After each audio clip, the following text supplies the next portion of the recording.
Le COJEP est un grand parti politique, il est important, comme on aime beaucoup prendre l'exemple du Sénégal, mais de regarder le PASTEF.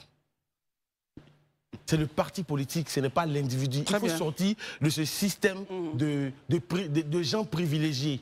Non, tu as été frappé par la loi, tu es frappé par la loi, tu assumes la rigueur de la loi comme tout le monde.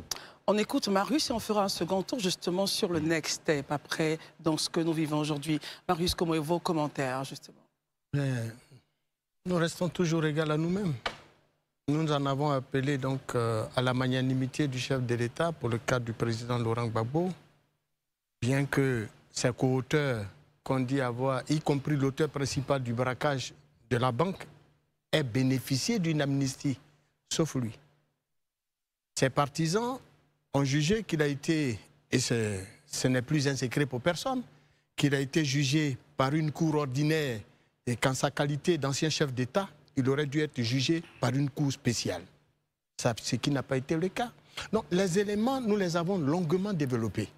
Et nous avons dit qu'il est éligible, qu'il fallait le mettre sur la liste. C'est pour ça qu'on a demandé, parce que le président de la République est au pouvoir avec un régime. Ils ont la majorité à l'Assemblée nationale. C'est un fait aussi.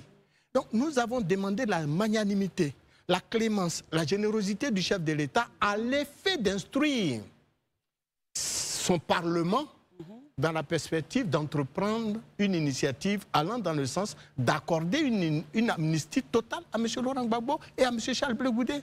Avec les faits que nous vivons entre ce que nous en appelons, nous appelons de tout neveu la magnanimité du chef de l'État et du régime en place, y compris de l'Assemblée nationale, dont ils sont extrêmement majoritaires. Et la vérité politique, il y a deux mondes. Et puis, ce que nous appelons de nos voeux est la volonté du chef de l'État qui doit instruire cette initiative, bon, c'est tout autre chose. Mais il n'en demeure pas moins de rappeler que pour la paix sociale, pour l'unité de ce pays, on devrait étendre l'amnistie de 2019 à tous les acteurs de la crise post-électorale. C'était ça, moi, ma vision. Bref, aujourd'hui, la liste électorale est affichée. Les acteurs, les quatre que vous avez cités, M. Soro-Guillaume, M. Charles Blé Goudé, M. Laurent Gbagbo et M. Tidiane Thiam, n'y sont pas. C'est un fait aussi.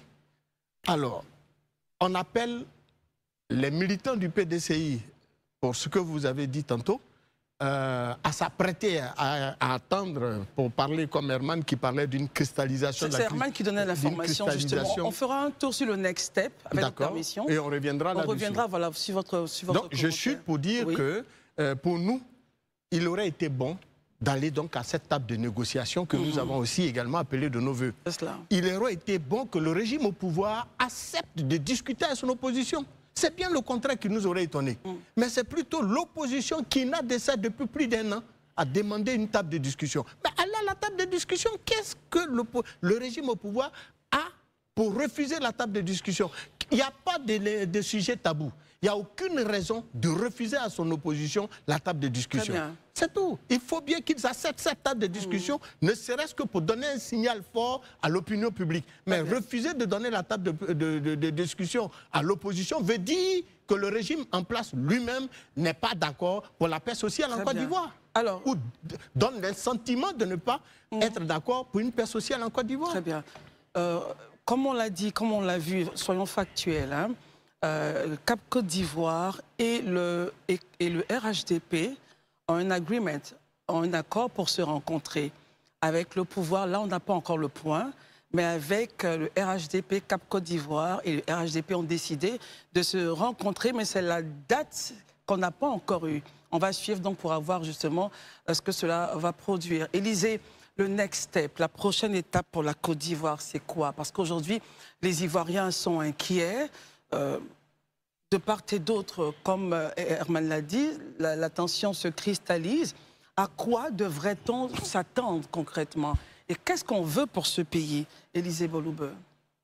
Ben, je ne pense pas que j'ai tous les habits ou que j'ai le mandat pour répondre au nom de tous les Ivoiriens pour dire qu'est-ce qu'on veut pour ce pays. Pas du tout en tant qu'observateur. C'est ce que non, je comprends, je comprends parfaitement. Voilà, parler au nom de tous les Ivoiriens pour dire qu'est-ce qu'on veut pour ce pays. Mais moi, je veux une chose, et je pense que plusieurs Ivoiriens comme moi la veulent aussi. C'est la stabilité et la paix dans ce pays. Parce que je pense que, comme souvent j'ai l'habitude de dire sur le plateau ici, je ne sais pas qu'est-ce qu'on n'a pas encore vu qu'on devrait voir à nouveau. Comment Dans cela? ce pays, en 1999, il y a eu un coup d'État. Dans ce pays, en 2002, il y a eu une rébellion.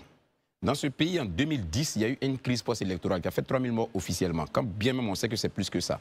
Bon, qu'est-ce qu'on n'a pas encore expérimenté et qu'on voudrait bien expérimenter pour montrer aux Ivoiriens qu'on a encore cette capacité-là d'aller aux actes de violence?